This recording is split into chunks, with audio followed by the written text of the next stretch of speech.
Eran las 11 de la noche cuando Claudia Sheinbaum recibió la llamada que cambiaría todo. Al otro lado de la línea, el director del Banco de México le informaba algo que helaría la sangre de cualquier presidente. En menos de 6 horas, millones de mexicanos habían retirado el equivalente a 3,000 millones de pesos. Los cajeros automáticos se vaciaban más rápido de lo que podían reabastecerse. Y lo más perturbador de todo, el pánico había comenzado con un solo hombre. Un comentarista de televisión llamado Bruno Montalvo.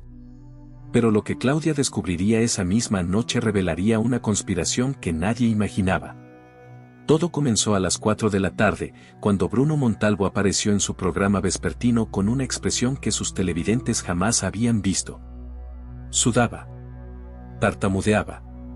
Y miraba constantemente hacia un punto fuera de cámara, como si alguien le estuviera dando instrucciones. Entonces pronunció las palabras que desatarían el caos. Mañana los bancos no abrirán, tengo información privilegiada de fuentes dentro del gobierno, retiren su dinero ahora o lo perderán todo. La transmisión duró exactamente 47 segundos antes de que el productor cortara a comerciales. Pero esos 47 segundos ya habían sido grabados por miles de teléfonos. En 20 minutos, el video circulaba en cada grupo de WhatsApp del país. Claudia Sheinbaum estaba en una reunión con su gabinete de seguridad cuando su asistente interrumpió con urgencia. Le mostró el teléfono. El video de Montalvo ya tenía 2 millones de reproducciones y seguía creciendo exponencialmente. La presidenta observó el clip 3 veces sin decir una palabra. Sus asesores esperaban una reacción de alarma, quizás de furia. Pero lo que vieron en su rostro fue algo completamente diferente. Era concentración absoluta. Claudia había notado algo que nadie más había visto. Y ese detalle cambiaría completamente el curso de los acontecimientos. Mientras tanto, en las calles de Ciudad de México, el pánico se extendía como un incendio. Doña Carmen, una jubilada de 73 años, caminaba lo más rápido que sus piernas le permitían hacia el cajero más cercano. Sus ahorros de toda una vida, 40,000 pesos que había guardado peso a peso durante décadas, estaban en ese banco. No podía perderlos. No a esta altura de su vida. Cuando llegó, ya había una fila de más de 50 personas. Todas con la misma expresión de terror en sus ojos. El cajero tenía un letrero que nadie quería ver, temporalmente sin servicio. En Guadalajara, don Roberto intentaba explicarle a su esposa que todo estaría bien, pero ni él mismo lo creía. Habían visto el video de Montalvo y les pareció genuino. El hombre parecía asustado de verdad. Roberto tomó las llaves de su auto y salió hacia la sucursal bancaria más cercana. El tráfico era un caos. Todos iban al mismo lugar. Cuando finalmente llegó, la fila daba vuelta a la manzana. Personas de todas las edades, pero principalmente adultos mayores, esperaban bajo el sol ardiente. Algunos lloraban. Otros discutían. Y los rumores corrían de boca en boca, cada vez más exagerados, cada vez más aterradores. Claudia Sheinbaum convocó una reunión de emergencia en Palacio Nacional. Pero antes de que llegaran sus ministros, hizo algo que desconcertó a todos. Llamó personalmente al director de la Unidad de Inteligencia Financiera. Su pregunta fue directa y específica. Quería saber quién había comprado grandes cantidades de dólares en las últimas 48 horas. La respuesta llegó en menos de 15 minutos. Y lo que revelaba era explosivo. 3 empresas fantasma, todas registradas en paraísos fiscales, habían adquirido 200 millones de dólares justo antes del anuncio de Montalvo. Pero eso no era todo. Había una conexión que nadie esperaba.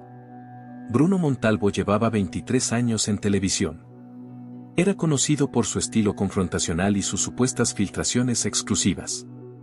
Millones de mexicanos confiaban en él. Lo consideraban un periodista valiente que se atrevía a decir lo que otros callaban. Pero Claudia había notado algo en ese video de 47 segundos. Algo que revelaba una verdad muy diferente. En el reflejo de sus lentes, apenas visible, se podía distinguir una figura. Alguien que estaba fuera de cámara. Alguien que parecía estar leyéndole un guión. La presidenta ordenó que ampliaran esa imagen. Y lo que encontraron confirmó sus sospechas. Mientras los técnicos trabajaban en la imagen, Claudia tomó una decisión arriesgada. En lugar de enviar un comunicado oficial, decidió aparecer ella misma en televisión nacional. Sus asesores le advirtieron que era peligroso. Si el pánico no se detenía, la culparían a ella. Pero la presidenta tenía otro plan. No iba simplemente a calmar a la población. Iba a exponer la verdad. Y para eso necesitaba que Bruno Montalvo estuviera viendo. A las 9 de la noche, todas las cadenas de televisión interrumpieron su programación. Claudia Sheinbaum apareció desde el Salón Tesorería de Palacio Nacional. Su expresión era serena pero firme. Comenzó agradeciendo a los mexicanos por su paciencia y comprensión. Luego dijo algo que nadie esperaba. Tengo en mis manos, anunció, evidencia de que el video que circuló esta tarde fue fabricado como parte de una operación de manipulación financiera. No fue un error periodístico. Fue un crimen deliberado diseñado para robarles a ustedes, los ciudadanos de México. Las redes sociales explotaron. Algunos acusaban a la presidenta de mentir para cubrir una crisis real. Otros exigían pruebas. Y Bruno Montalvo, desde su casa, veía la transmisión con el rostro descompuesto. Tomó su teléfono para publicar una respuesta furiosa, pero antes de que pudiera escribir una sola palabra, 3 camionetas negras se estacionaron frente a su edificio. La Fiscalía General de la República había actuado más rápido de lo que él imaginaba. Pero la historia apenas comenzaba. Lo que Claudia reveló a continuación dejó a todo el país en shock. La imagen ampliada del reflejo en los lentes de Montalvo mostraba claramente a una persona. No era cualquier persona. Era Arturo Vasconcelos, un financiero que había sido investigado años atrás por lavado de dinero pero que había logrado evadir la justicia gracias a sus conexiones políticas. Vasconcelos era el cerebro detrás de las empresas fantasma que compraron dólares antes del pánico. Y Bruno Montalvo era simplemente su títere. Suscríbete ahora y activa las notificaciones para no perderte el desenlace de esta historia. Deja en los comentarios qué opinas de la estrategia de Claudia Sheinbaum para enfrentar esta crisis. La conexión entre Montalvo y Vasconcelos no era reciente. Investigadores de la Unidad de Inteligencia Financiera descubrieron que el comentarista había recibido depósitos regulares de una de las empresas fantasma durante los últimos 3 años. Más de 15 millones de pesos en total. A cambio, Montalvo había dedicado segmentos enteros de su programa a atacar políticas financieras del gobierno, siempre coincidiendo con momentos en que Vasconcelos necesitaba manipular el mercado. Esta vez, sin embargo, habían ido demasiado lejos. Claudia Sheinbaum había anticipado que algo así podría suceder. Desde el inicio de su administración, había fortalecido los sistemas de monitoreo financiero precisamente para detectar este tipo de operaciones. Lo que sus enemigos no sabían era que cada movimiento sospechoso en el sistema bancario mexicano generaba alertas automáticas. La compra masiva de dólares por parte de las empresas fantasma había activado esas alertas 24 horas antes de que Montalvo saliera al aire. La presidenta ya estaba preparada. Mientras Montalvo era escoltado fuera de su departamento por agentes federales, Claudia continuaba su transmisión en vivo. Mostró gráficos que ilustraban cómo funcionaba el esquema. Primero, los conspiradores compraban grandes cantidades de dólares a un precio estable. Luego, generaban pánico artificial para que millones de mexicanos retiraran sus ahorros, lo que debilitaba temporalmente el peso. Cuando la moneda caía, ellos vendían sus dólares a un precio inflado, obteniendo ganancias millonarias. Era un robo a escala nacional disfrazado de noticia. Pero lo más doloroso de todo era ver a las víctimas reales de este esquema. Doña Carmen, la jubilada que había corrido al cajero, tuvo que ser atendida por paramédicos después de sufrir un desmayo por el estrés. Don Roberto, el hombre de Guadalajara, discutió tan fuertemente con otro cliente en la fila que ambos terminaron en el hospital con lesiones menores.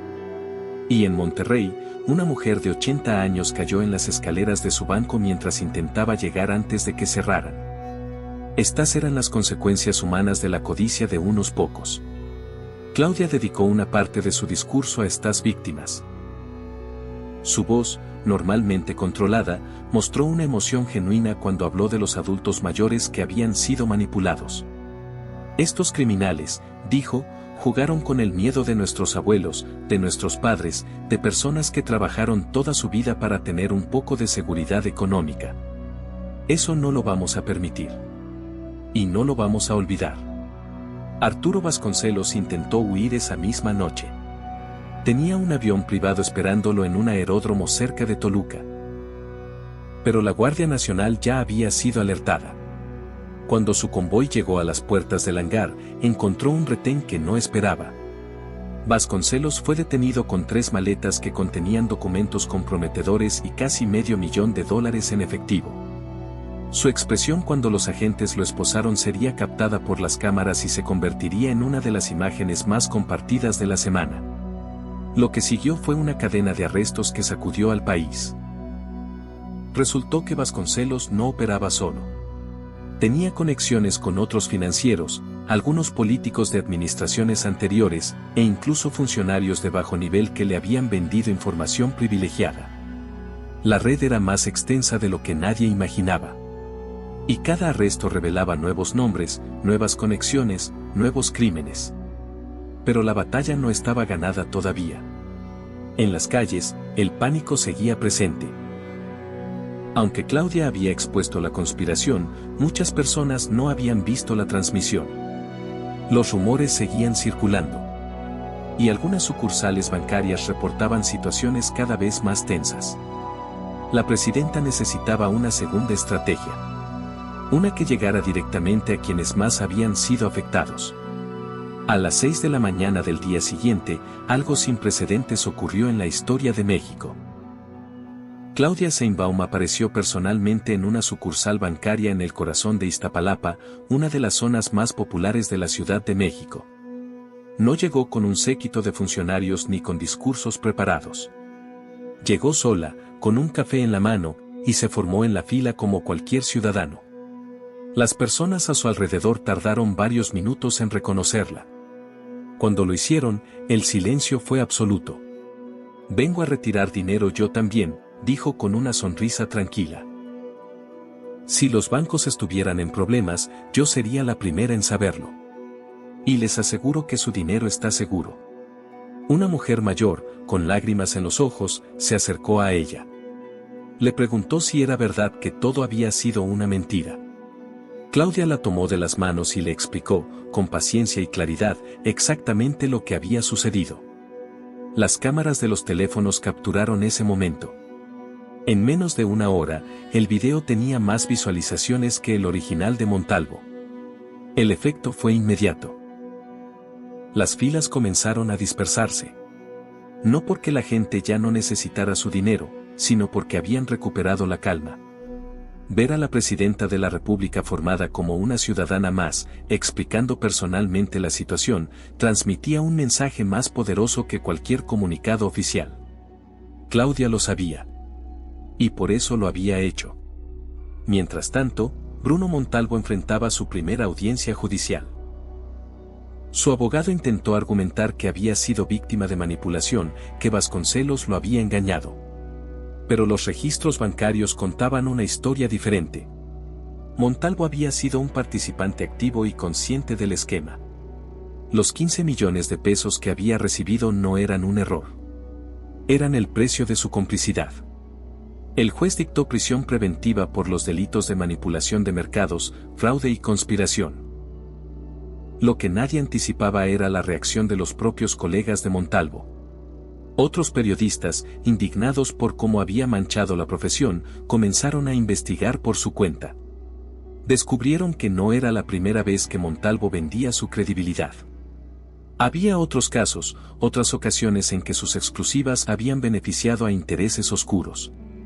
La caída de Bruno Montalvo se convirtió en un ajuste de cuentas dentro del propio gremio periodístico. Claudia Sheinbaum aprovechó el momento para impulsar una reforma que llevaba meses preparando.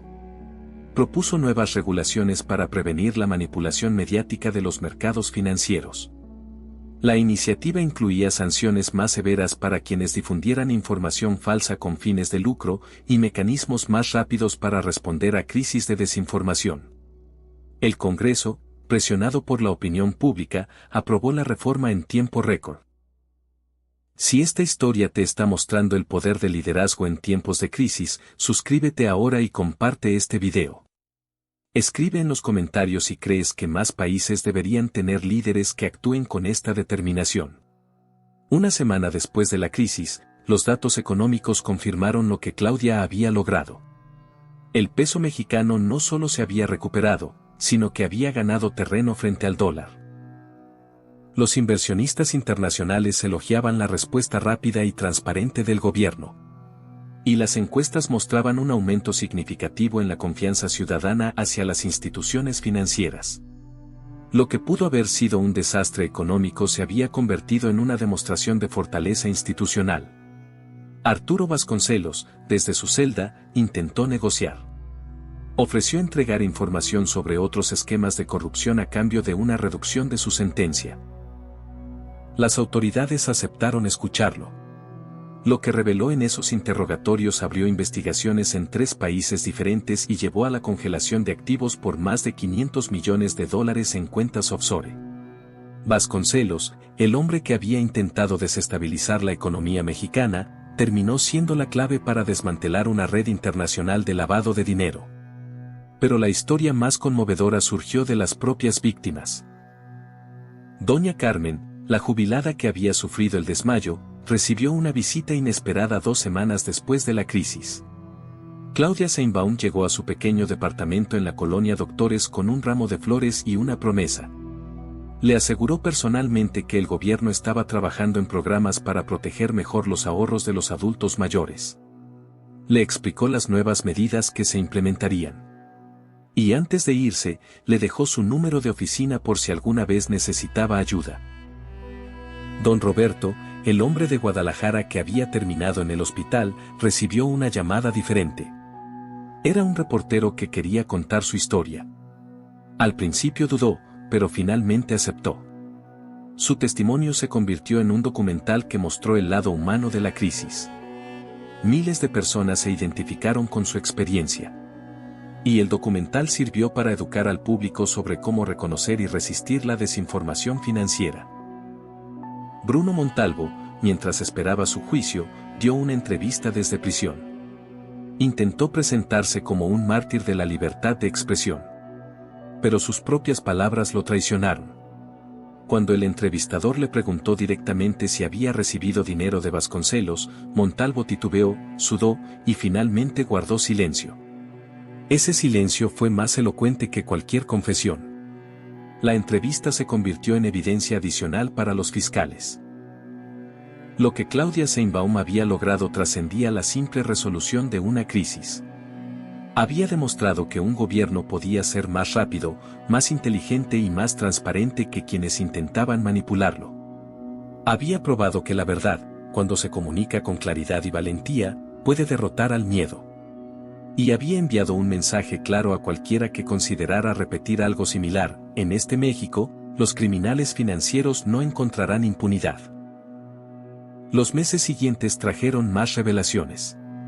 Las investigaciones descubrieron que el esquema de Vasconcelos era solo una pieza de un rompecabezas mayor. Había intentos similares en otros países latinoamericanos, todos conectados a la misma red internacional. México se convirtió en el modelo de cómo enfrentar estas amenazas. Funcionarios de otros gobiernos viajaron para estudiar la respuesta mexicana. Y Claudia fue invitada a compartir su experiencia en foros internacionales. En uno de esos foros, un periodista extranjero le hizo la pregunta que todos querían hacer. Le preguntó cómo había sabido, en medio del caos, que el pánico era artificial. Claudia sonrió antes de responder. Dijo que el miedo genuino tiene un ritmo diferente al miedo fabricado. Cuando algo realmente malo está sucediendo, dijo, la información llega de manera desordenada, contradictoria, desde múltiples fuentes.